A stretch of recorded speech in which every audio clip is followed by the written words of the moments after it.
겨울은 원래 외로운 계절이다. 하지만 누군가에겐 그 외로움이 생존과 모욕 사이를 가르는 칼날이 되기도 한다. 오늘의 주인공, 67세 강정숙 씨. 그저 몸 좀 녹이려고 딸 집을 찾아갔다가 문전박대를 당한다. 그런데 그 하루가 그녀의 인생을 바꾸는 출발점이 된다. 고독한 분위기, 이불 속에서도 한기가 올라오는 쪽방, 오래된 전기장판이 스파크를 일으켜 더 이상 못 쓰게 된 상황. 몸이 마비될 듯한 추위에 결국 딸 집을 향해 걸어가는 할머니. 정숙은 계산했다. 잠깐만 몸 좀 녹이고 오면 되겠지, 딸도 이해하겠지. 하지만 그 생각이 얼마나 순진한 기대였는지 그녀는 아직 몰랐다. 딸의 표정 귀찮음, 당혹, 불편함. 사위는 뒤에서 쳐다보며 왜 왔냐는 눈빛.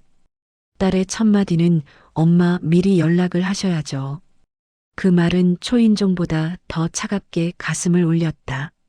정숙은 그저 미안하다, 잠깐만 있겠다고 말했다. 하지만 이 집의 문턱은 그녀에게 더 이상 허락된 공간이 아니었다. 사위의 결정적인 한마디. 어머니, 지난번에도 말씀드렸죠. 저희 집에 갑자기 오는 건 좀 곤란합니다. 딸이 문을 반쯤 닫으며 엄마 다음에 연락하고 와요. 결국 문이 닫힌다. 문이 닫히는 소리가 곧 심장이 무너지는 소리였다. 그녀는 더 이상 엄마가 아니었다. 그들에게는 불청객이었다. 바람, 사람들의 무심함, 손이 굳어가는 할머니, 정류장 벤치에 앉아 눈을 감았다 뜨는 장면. 세상은 따뜻한 집에서 나오지 않는다. 추위를 견디는 사람에게만 세상이 보인다. 젊은 커플의 다툼 소리, 회사원들의 오늘도 바쁘다는 허둥거림. 누구도 할머니를 본 척하지 않는다. 사람들 속에 섞여도 그녀는 존재하지 않았다. 쓰러질 듯 비틀거리는 할머니. 상점 직원이 괜찮냐고 물으며 의자를 내어줌. 단 5분 그 작은 온기가 그녀에게 큰 힘이 됨. 이름도 모르는 타인의 친절이 혈육보다 따뜻할 때가 있다. 19만 8,090년대의 시장통. 생선 손질하며 살아온 세월. 딸에게 도시락 싸주던 날들. 남편과의 갈등. 그리고 홀로 키운 딸. 정숙은 딸 하나만 믿고 살았다. 얘만 잘 되면 된다. 나중에 저는 안 바랄게. 그런 말들을 밥처럼 하고 살았다. 딸의 행복한 얼굴. 하지만 혼자 밥을 먹고 장을 봐오던 날들. 사위가 첫 인사 때부터 부담스러움을 보였던 장면. 내가 잘못한 걸까? 깊은 자책. 딸에게 주었던 모든 것들이 스스로를 찌르는 기억으로 변해버림. 사람이 기대를 접는 데는 시간이 필요하다. 하지만 버림받음을 인정하는 데는 더 많은 눈물이 필요하다. 72세 박 노인 딸. 연락 끊긴 지 10년 됐지. 80세 유노인 자식이 다가 아니야. 늙으면 자기 자신밖에 없어. 정숙은 처음 알았다. 자신 같은 사람이 세상에 이렇게 많다는 것을. 김치찌개 냄새. 할머니들의 수다. 정숙이 처음으로 쓸쓸하지 않은 점심을 먹는 장면. 누군가의 말. 딸 집에서 쫓겨났다고? 나도 그랬어. 괜찮아. 다 지나가. 정숙의 가슴에서 쌓여있던 얼음이 조금은 녹기 시작했다. 복지관 청소 보조. 하루 2시간, 월 28만 원. 일하는 순간만큼은 누군가에게 필요한 사람이라는 감각. 이름을 불러주는 사람들. 함께 차를 마시며 웃는 장면. 오랫동안 잊고 지냈던 나라는 존재. 자식에게서만 얻으려 했던 인정. 이제는 스스로에게서 찾기 시작함. 사람은 늦게라도 자신을 만나야 한다. 딸의 억울함. 사위의 불편함. 하지만 정숙은 더 이상 흔들리지 않는다. 미안하다. 근데 너희 집 문 앞에서 돌아서면서 알았다. 나는 이제 너희에게 기대지 않고 살 거라고. 딸은 당황하지만 정숙은 담담하다. 하지만 정숙은 괜찮다. 내 삶을 살 거라. 나는 내 삶을 살겠다. 나레이션. 기대가 없어지면 미움도 사라진다. 복지관에서 봉사하는 정숙. 혼자 영화 보러 가기. 동네 공원 걷기. 작은 동네 여행. 늦은 나이에 배우는 나 중심 삶. 누군가의 엄마도 누군가의 아내도 아닌 그냥 정숙으로 사는 법을 배우는 시간이었다. 작년보다 더 추운 날씨. 하지만 정숙의 방은 따뜻하다. 새 전기장판, 복지관에서 지급한 겨울 이불. 무엇보다 마음의 온도. 엄마, 주말에 시간 되면 밥 먹을래요? 정숙의 미소. 그러나 의존이 아닌 여유로서의 만남. 정숙은 이제 안다. 사람의 온기는 문을 닫는 자식이 아니라 스스로 옆 마음에서 나온다는 것을. 오늘도 누군가는 문전박대를 당했을지 모른다. 하지만 그 끝이 곧 인생의 끝은 아니다.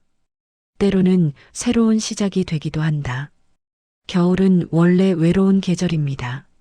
하지만 누군가에게는 그 외로움이 단순한 감정이 아니라 살아남기 위한 한 끗의 온도이기도 합니다. 오늘의 이야기는 67세 강정숙 씨가 단지 몸을 조금 녹일 생각으로 딸 집을 찾아갔다가 문전박대를 당했던 어느 추운 겨울날에서 시작됩니다. 그리고 그 하루는 그녀의 남은 생을 완전히 바꿔놓습니다. 정숙의 방은 오래된 다세대 주택 2층 구석방이었다. 3평? 작은 창문 틈으로 찬바람이 계속 스며들었고 방 한가운데 놓인 전기장판은 이미 몇 달째 고장난 상태였다. 정숙은 몸을 잔뜩 웅크리며 이불을 끌어당겼다. 숨을 내쉴 때마다 입김이 허공에 희미하게 떠올랐다. 나레이션. 정숙은 올해 겨울이 유난히 길고 잔인하게 느껴졌습니다. 나이가 들수록 추위는 뼈가 아니라 마음을 파고들지요. 침대 옆에는 오래된 커피포트가 하나 있었다. 그마저도 물이 끓을 때마다 탁, 탁 하는 소리가 불안하게 울렸다. 정숙은 발끝이 저린 걸 참아가며 방 한쪽에서 작은 양말을 꺼내 신었다. 그 양말은 딸이 대학생 때 신던 하늘색이 바랜 양말이었다. 아이고 이놈의 추위, 참. 그녀는 주머니에서 손난로를 꺼냈지만 이미 식은 지 오래였다. 손가락 끝이 색을 잃어가자 그녀는 결심한 듯 몸을 일으켰다. 그래, 잠깐만, 딸 집에 잠깐만 들렸다 오자. 따뜻한 데서 몸 좀 녹이고 오면 되지. 정숙은 스스로에게 변명을 하듯 중얼거렸다. 그녀는 누구에게 폐를 끼치고 싶지 않았다. 그저 너무 추워서 단 10분만이라도 난방이 켜진 공간에 있고 싶었다. 그 마음이 무슨 죄라고 생각했다. 문을 열자마자 바람이 칼날처럼 들이쳤다. 정숙은 목도리를 제대로 두르지 못한 채 걸음을 옮겼다. 길 위에는 제설이 되지 않은 얇은 얼음이 깔려 있었고 새벽 5시도 되지 않아 인적은 거의 없었다. 정숙은 천천히 그러나 꾸준히 걸었다. 딸의 아파트까지는 도보로 25분. 버스를 타도 되지만 버스비 1,400원이 아까웠다. 나레이션. 가난은 사람의 판단 기준을 바꿉니다. 따뜻한 곳으로 빨리 가는 것이 더 절실해도 손에 남은 1,000원 한 장 때문에 발걸음이 더디지요. 간간히 마주치는 편의점 불빛이 유독 따뜻해 보였다. 하지만 정숙은 들어가지 않았다. 괜히 들어가면 뭐 사야 되잖아. 그녀는 주머니를 꼭 쥐었다. 마치 거기 남은 작은 동전들이 떨어질까 불안한 듯. 딸 집은 신축 아파트였다. 현관 앞 복도에는 따뜻한 난방이 은은히 흘렀다. 정숙은 문 앞에 섰다. 그리고 초인종을 누르기 전 7초 정도 망설였다. 딸이 싫어하지 않을까? 사위는 괜찮을까? 너무 이른 시간 아닌가? 하지만 추위가 고민을 밀어냈다. 띵동. 잠시 후 문이 열렸다. 딸은 잠옷 차림이었고 머리는 헝클어져 있었다. 표정엔 놀람이 아니라 귀찮음이 먼저 떠올랐다. 엄마 지금 뭐 하세요? 정숙은 급히 미소를 지었다. 아, 미안하다. 그냥 너무 추워서 잠깐만 있다 가려고. 그때였다. 뒤에서 사위가 나온 것이다. 사위는 눈을 반쯤 감은 채 말했다. 어머니 지난번에도 말씀드렸잖아요. 갑자기 오시면 곤란해요. 그 말은 칼처럼 날아와 정숙의 가슴 한가운데를 찔렀다. 딸이 말했다. 엄마, 다음엔 꼭 연락하고 와요. 지금은 우리 좀 준비도 안 돼 있고 곤란해요. 정숙은 입을 벌렸지만 말이 나오지 않았다. 그 순간 문이 천천히 그러나 확실하게 닫혔다. 찰칵. 나레이션. 문이 닫히는 소리는 때로는 사람의 심장도 함께 닫아버립니다. 정숙은 한참을 문 앞에 서 있었다. 누군가 다시 열어줄 것처럼. 하지만 문은 열리지 않았다. 정숙은 복도 벽에 살짝 기대었다. 눈물이 나올 것 같아 고개를 들었다. 그래. 연락하고 올 걸 그랬나? 내가 잘못했네, 내가. 자책이 마음을 파고들었다. 하지만 이미 문은 닫혔다. 그녀는 천천히 계단을 내려갔다. 엘리베이터를 타는 것이 더 따뜻했겠지만 그녀는 엘리베이터 버튼을 누르지 않았다. 괜히 오래 있다가 CCTV에 찍히면 또 싫어하겠지. 정숙은 철저히 자신을 작게 만들며 움직였다. 버스 정류장 벤치는 금속이었다. 얼음처럼 차가웠다. 정숙은 앉지 않고 서 있었다. 버스는 12분 후에 도착 예정. 손은 이미 감각이 둔해지고 발끝도 시큰거렸다. 눈이 내리기 시작했다. 작은 눈송이가 배낭 위에 내려앉았다. 나레이션. 겨울은 누구에게나 공평하지만 그 추위를 견디는 사람의 처지는 결코 공평하지 않습니다. 한 회사원이 지나가며 슬쩍 쳐다보았다. 그러나 곧 시선을 돌렸다. 누구도 정숙에게 말을 걸지 않았다. 그녀는 누구에게도 불만이 없었다. 그저 마음이 시렸다. 정숙이 정류장에 서서 휘청하자 근처 가게에서 일하던 청년이 달려왔다. 어머니, 괜찮으세요? 잠깐 여기 앉아서 쉬고 가세요. 그는 종이박스를 깔아줬다. 그 위에 앉자 차가움이 덜했다. 고맙네 아유 미안해서 어쩌나. 괜찮아요. 많이 추웠죠? 잠시였다. 단 5분의 온기. 그러나 그 5분이 딸의 말 한마디보다 따뜻했다. 나레이션. 피 한 방울 섞이지 않은 타인의 친절이 때로는 가족보다 더 큰 위로가 될 때가 있습니다. 정숙은 눈이 시큰해졌다. 버스가 오자 청년은 버스 계단까지 부축해줬다. 정숙은 마지막으로 고개를 숙였다. 정말 고마워요. 버스 문이 닫혔다.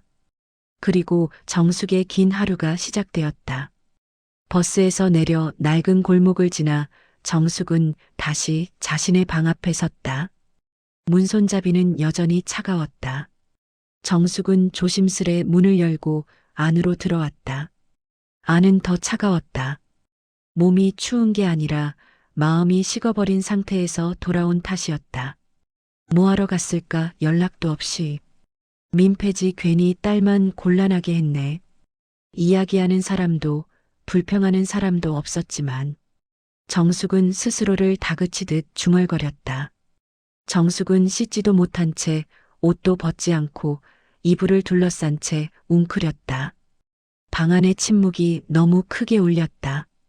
나레이션. 노인이 혼자 살 때 가장 무서운 것은 고독이 아니라 아무도 반겨주지 않는 귀가의 순간입니다. 정숙은 눈을 감았다. 이불 안에서 입김이 가늘게 떨렸다. 잠깐 잠들었을까? 짧은 꿈이 스쳐 지나갔다. 대학 입학식 날 딸이 말했다. 엄마, 나 혼자 가도 돼. 엄마 추우니까. 취업했을 때 딸은 말했다. 엄마, 이제 제가 잘할게요. 엄마 고생 끝. 결혼 전날 밤 딸은 정숙에게 기대어 말했다. 엄마 나 시집가도 엄마한테 항상 잘할 거야. 그 모든 말들이 눈부시게 따뜻했다. 그때 딸은 정말 정숙에게 가장 큰 위로였다. 하지만 지금은 왜 이렇게 멀어졌을까? 정숙은 눈을 뜨고 천장을 멍하니 바라봤다. 내가 뭘 잘못했을까? 도대체 어디부터 이렇게 된 걸까? 점심 무렵 휴대폰이 울렸다. 딸이었다. 정숙은 놀라 얼른 받았다. 여보세요? 딸은 다소 딱딱한 말투로 말했다. 엄마, 아까 그건 진짜 내가 화나서 그런 게 아니야. 그냥 갑자기 오시면 사위도 좀 불편해하고. 정숙은 급히 끊어 말했다. 아냐, 엄마가 잘못했지. 문득 추워서 그냥 생각 없이. 엄마, 그런 뜻 아니고 그냥. 앞으로는 꼭 미리 말하고 와줘. 응? 그래, 알았다. 미안하다.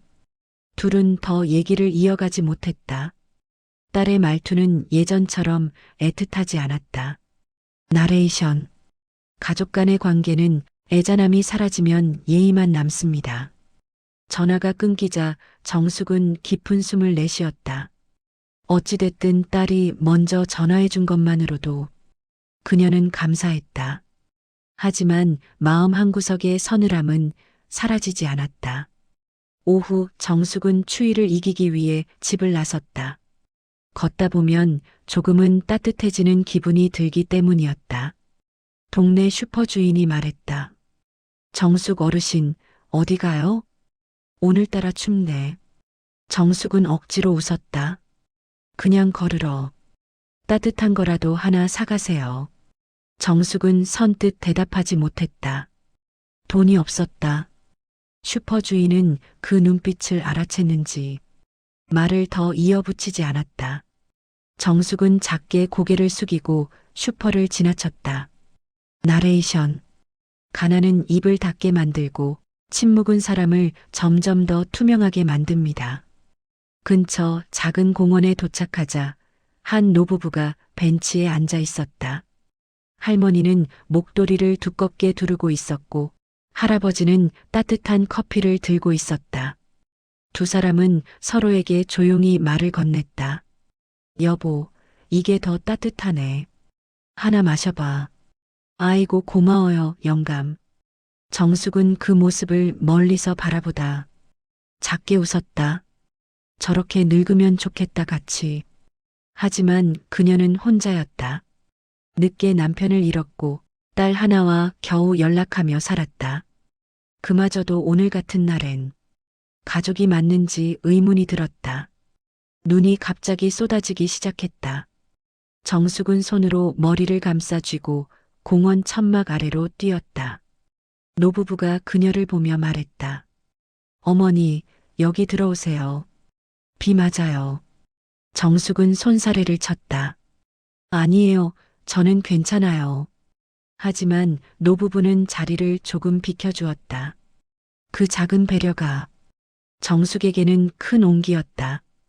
해가 어둑해지자 정숙은 다시 집으로 향했다. 그녀의 방을 향해 걸어가며 오늘 하루를 되돌아보았다. 딸의 말, 사위의 냉랭한 표정, 그리고 공원에서 본 노부부. 나이는 똑같이 먹었는데 왜 누구는 따뜻하고 누구는 이렇게 추운 걸까? 방으로 들어오자 더욱 깊은 냉기가 몸을 감쌌다. 정숙은 스스로에게 또 말했다. 내일부터 전기장판 꼭 고쳐야지. 아냐, 고치는데 3만 원이라던데. 그럼 이번 달 관리비 어떻게 하지? 고민은 또다시 돈으로 이어졌다. 나레이션. 노후의 가장 큰 적은 외로움이 아니라 계산기입니다. 모든 선택을 돈이 결정하니까요. 정숙은 이불을 뒤집어 쓴 채 따뜻한 곳에 대해 상상해 보았다. 딸집 거실, 따뜻한 방바닥, 걱정 없이 누워볼 수 있는 공간. 그녀는 눈을 감았다. 그때 휴대폰이 또 울렸다. 누군가 보냈다. 딸, 엄마, 내일 점심에 시간 돼? 좀 얘기하고 싶어. 정숙의 마음이 덜컥 내려앉았다. 딸이 무슨 얘기를? 걱정과 기대가 뒤섞였다. 그리고 그 다음 날 정숙은 딸과 만나게 된다. 그 만남이 가볍지 않았다. 그날 저녁 할머니는 조용히 방 안에 앉아 있었습니다. 손발은 녹았지만 마음은 얼어붙어 있었습니다. 내 손으로 키운 딸, 젖먹이 때부터 업고 다니며 사계절 옷 한 벌이라도 더 입히려고 내 옷은 헐어도 딸 것만 먼저 챙기던 그 딸. 그 딸이 오늘 말했다. 엄마, 우리 부부 사이에 끼어들지 말라고 했잖아. 왜 말을 못 알아들어? 그냥 집에 가. 그 말이 계속 귓가에 맴돌았습니다. 내가 뭐가 그렇게 잘못이었을까? 따뜻한 방에서만 좀 쉬었다 가려고 했던 건데. 할머니는 밥솥을 열었다가 다시 닫았습니다. 배가 고픈데도 먹고 싶은 마음이 없어. 그냥 뜨거운 물만 한 컵 내려 마셨습니다. 그리고 천천히 창문 쪽으로 시선을 돌렸습니다. 어두운 골목, 가로등, 불빛, 눈발이 약하게 날리고 있었습니다. 그때 할머니 입에서 아주 조용한 한마디가 흘러나왔습니다. 추웠던 건 몸이 아니라 마음이었네. 다음 날, 딸네 집은 묘하게 조용했습니다. 사위는 저녁 내내 말이 없었고 딸은 괜히 사위 눈치를 보며 틱틱거렸습니다. 당신이 그렇게 내 엄마한테까지 뭐라 하면 어떡해? 사위가 부드럽게 대답했습니다. 아니야, 내가 뭐라고 한 적 없어. 그냥 요즘 회사 일 때문에 예민해서 그랬나 봐. 딸이 헛웃음을 터뜨렸습니다. 그럼 어제 엄마가 왜 울면서 갔는데? 그게 다 나 때문이라고? 난 엄마한테 큰 소리 친 적도 없는데? 사위는 말끝을 흐렸습니다. 그냥 가정사라 그런 거겠지. 당신 엄마도 좀 조심하셔야지. 딸의 표정이 굳었습니다. 조심? 우리 엄마가? 당신 말이 참 쉽네. 그 후로 딸과 사위 사이엔 말하지 못하는 대립이 생기기 시작했습니다. 그리고 그 중심에는 할머니가 있었다는 사실을 그 누구도 부정할 수 없었습니다. 며칠 동안 할머니의 하루는 조용하고 단순하고 외로움 투성이었습니다. 아침 일찍 일어나면 전기장판 온도를 잠깐 올렸다가 전기세 걱정돼서 다시 낮췄습니다. 방바닥은 차갑고 창문은 오래돼서 틈으로 바람이 들어왔습니다. 할머니는 낡은 수건을 말아 창틀에 끼웠습니다. 점심은 대개 김 한 장에 밥 반 공기 혹은 라면 반 개. 저녁은 아예 거르거나 따뜻한 물로 배를 달래곤 했습니다. 하지만 그보다 더 괴로운 건 하루 종일 휴대폰만 들여다보는 일이었습니다. 혹시 딸에게서 연락이 오지는 않을까? 엄마, 어제 미안했어. 춥지? 한 번 더 와. 그런 말이라도 오지 않을까? 할머니는 그 얄팍한 희망을 매일같이 붙잡고 있었습니다. 하지만 연락은 오지 않았습니다. 하나도, 단 한 통도. 딸은 연락을 끊었지만 동네 사람들은 달랐습니다. 슈퍼 아주머니가 말했습니다. 아이고, 날씨가 너무 추워요. 뜨끈한 어묵 국물이라도 좀 드세요. 경비 아저씨는 할머니가 쓰러진 줄 알고 문을 두드렸습니다. 어머니, 겨울인데 건강 챙기셔야지. 혹시 며칠 안 보이면 제가 찾아올 거예요. 할머니는 미소를 지으며 대답했습니다. 고마워요. 이제 나도 나이가 드니 이런 말 한마디가 참 힘이 되네요. 사람들은 다정했습니다. 하지만 할머니는 마음 한켠에서 끝내 떼어내지 못하는 상처가 있었습니다. 내 딸은 왜 나한테만 이렇게 잔인할까? 어느 날 저녁 딸과 사위는 심하게 다투고 있었습니다. 왜 엄마 얘기만 나오면 예민해져? 당신 엄마한테 뭐 했어? 솔직히 말해봐. 사위가 언성을 높였습니다. 말했잖아. 난 아무것도 안 했다고. 그냥 귀찮아서 좀 나가달라고 한 것뿐이야. 딸은 그 말을 듣고 얼굴이 완전히 굳었습니다. 귀찮아서? 사위는 뒤늦게 자기 말을 후회하는 표정을 지었습니다. 딸은 조용히 웃었습니다. 귀찮아서 내 엄마를 쫓아낸 거야? 사위는 말을 잇지 못했습니다. 딸은 더는 울지도 소리치지도 않았습니다. 그 대신 아주 조용하게 말했습니다. 당신은 절대 우리 엄마 건드리면 안 돼. 이 집도 이 생활도 다 잃고 싶지 않으면. 그날 이후 딸의 마음속에서도 어떤 갈등이 생기기 시작했습니다. 하지만 그 갈등을 딸은 끝내 엄마에게 말하지 않았습니다. 엄마가 먼저 연락하지 않았기에 사위가 눈치 보여서 지금 찾아가면 오히려 더 복잡해질 것 같아서 그렇게 딸과 엄마 사이엔 서로의 얼굴을 보지 않은 채 침묵만 길어지고 있었습니다. 그날 오후 누군가 할머니 집 문을 두드렸습니다. 어머니 계세요? 할머니는 놀라 문을 열었습니다. 그 앞에 선 사람은 딸도 사위도 아니었습니다. 바로 사위의 회사 동료였습니다. 할머니는 당황했습니다. 예, 누구신지 남자가 조심스레 말했습니다. 아, 사위분이 요즘 회사에서 좀 문제가 생겨서요. 할머니의 눈이 커졌습니다. 문제라니요? 무슨 문제요? 남자는 잠시 머뭇거리더니 입을 열었습니다. 사위분이 스트레스를 받는다고 회사에서 어머니 이야기를 자주 하시더라고요. 할머니는 멍했습니다. 남자는 계속했습니다. 그런데 하시는 말이 어머니한테 미안해서 회사에서도 계속 죄책감에 시달린다고. 할머니의 손이 떨렸습니다. 미안하다고요? 남자는 고개를 끄덕였습니다. 사위분이 그러더군요. 장모님은 나 때문에 집에서 울며 나갔다고. 그게 자꾸 생각나서 잠을 못 잔다고. 할머니는 말이 나오지 않았습니다. 문전박대였지만 딸만 그런 게 아니라 사위도 마음속에서 계속 무너지고 있었던 겁니다. 그걸 할머니만 모르고 있었습니다.